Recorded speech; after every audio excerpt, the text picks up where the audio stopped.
The Chevrolet Corvette has been in production since 1953, making it one of the longest-running production vehicles in history.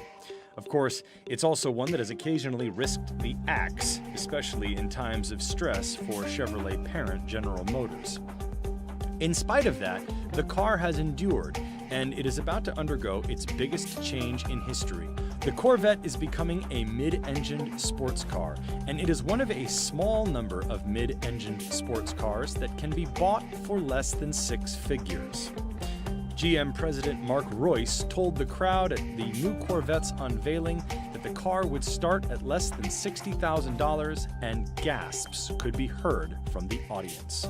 To understand what this means, it is important to take a look at Corvette's history.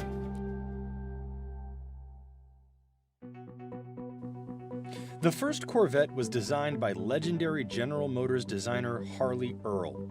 Earl saw that American soldiers returning from Europe after World War II had gone crazy for European sports cars, and he wanted to create an American competitor. GM built 300 of the first Corvettes in 1953. While the initial Corvette was a virtual masterpiece of automotive design, the car's performance was mediocre. GM engineers had put the car together from materials the company had on hand. Its six-cylinder engine lacked the horsepower needed to match the car's sleek looks. The first Corvette sold poorly and was being outsold several times over by competitors, such as the Ford Thunderbird. Just a few years after its creation, the Corvette was already in danger of being discontinued. But the car had caught the attention of a Belgian-born immigrant engineer and race car driver named Zora Arkus Duntov, who soon got a job with GM and became the Corvette's first chief engineer. Arkus Duntov is credited with pushing for a sportier, higher-performing Corvette. Over time, the car grew a reputation as a working man's answer to high-end Italian and German supercars, and developed a proud and devoted following. Apart from its lower price, it also over time became known for keeping its engine in the front of the car, like many conventional cars. But the performance and handling of a mid-engine layout is often favored among makers of supercars and high-end sports cars. Arkus Duntov had pressed his bosses to make a mid-engine Corvette, and for years, the company experimented with designs.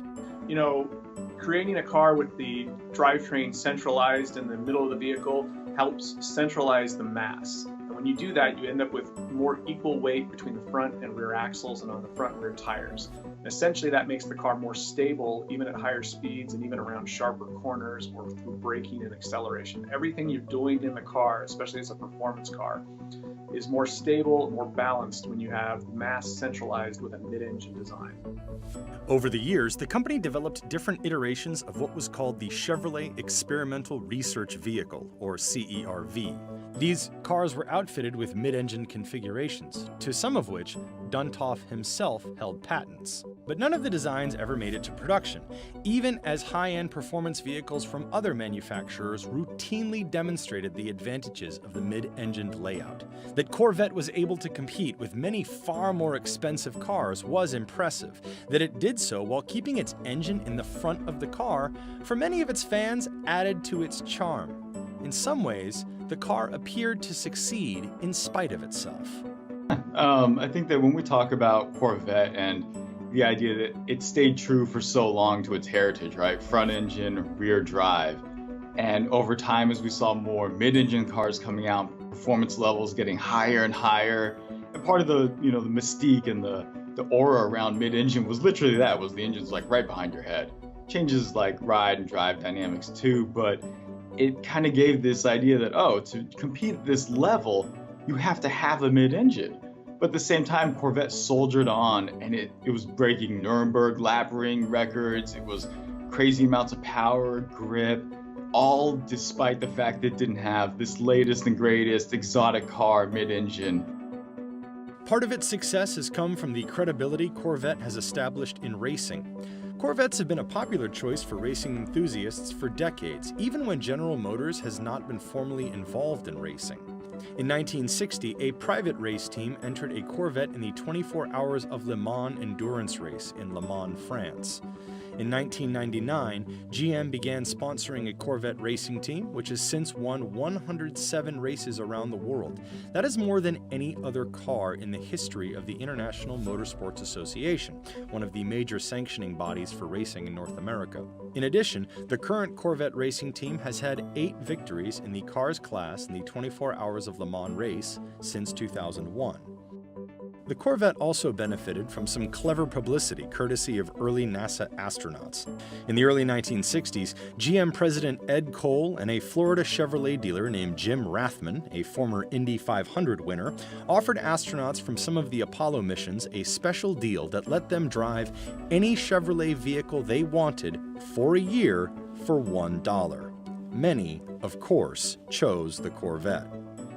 That doesn't mean things have always been easy for the Corvette. General Motors has been close to canceling the car a few times, but it's always seemed to save it at the last minute.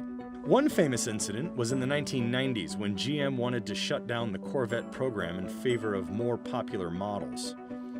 At that time, the company was reportedly losing $1,000 on every Corvette it made. But Corvette program manager Russ McLean and his team secretly went to work on a new Corvette. McLean told no one except his wife that he had been ordered to cancel the car. The car they created was released in 1997 and became Motor Trend's Car of the Year in 1998. Corvette sales have seen a decline in recent years, falling from 33,329 units in 2015 to 18,791 units in 2018. GM, along with rivals Ford and Fiat Chrysler, have rapidly been abandoning traditional passenger cars.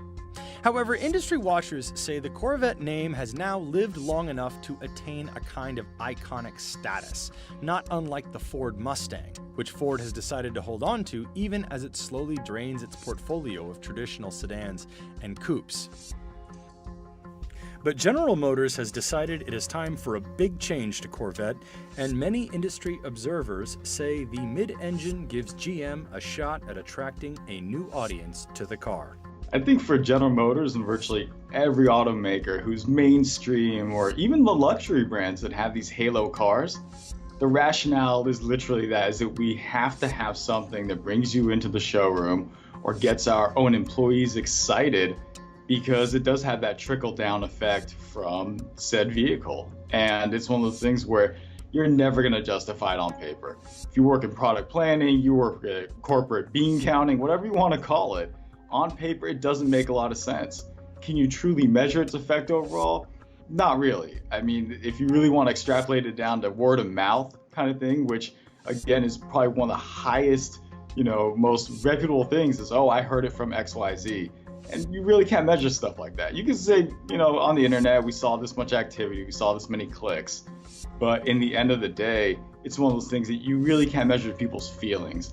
And we know that cars of this nature, they stir the soul and they get people excited. The new Corvette boasts some impressive specs.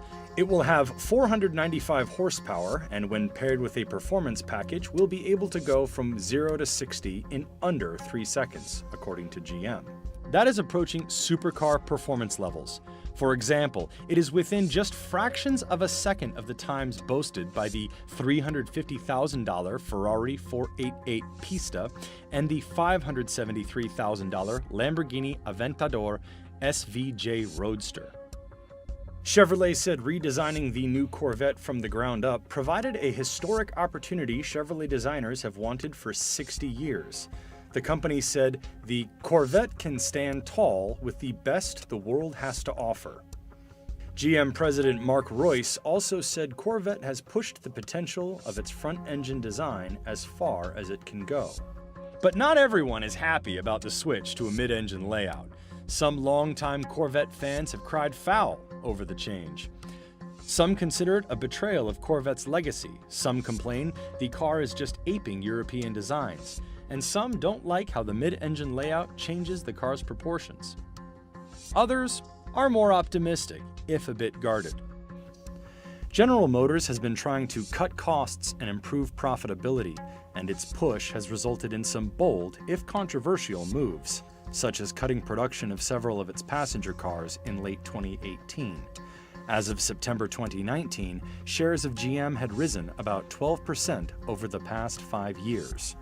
With sales being so small, many think Corvette's status as a kind of halo car becomes ever more important to its survival.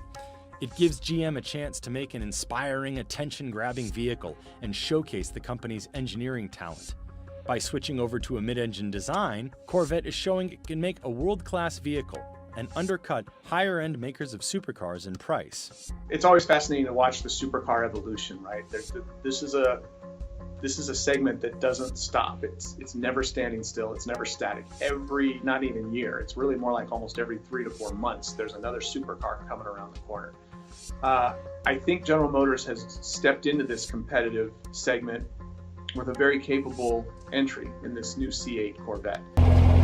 Thank you for watching the Corvette channel. Don't forget to Thanks for watching. If you liked what you saw, then hit the like button and subscribe to our channel if you loved it. Take a moment to hit the bell icon so you'll get notified of all our new latest uploads.